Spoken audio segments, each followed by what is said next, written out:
బత్తలపల్లి మండలం తంబాపురం గ్రామానికి చెందిన జనసేన పార్టీ కార్యకర్త రమణారెడ్డికి చెందిన 50 చీనీ చెట్లను గుర్తు తెలియని దుండగులు నరికివేశారు.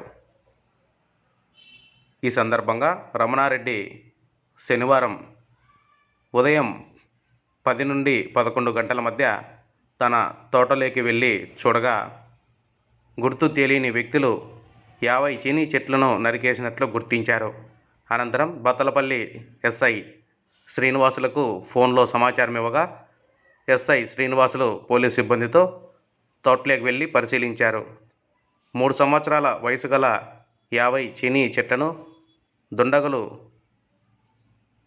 నరికివేయడంతో ₹1,00,000 వరకు నష్టం వాటిల్లినట్లు బాధితుడు రమణారెడ్డి వాపోయారు.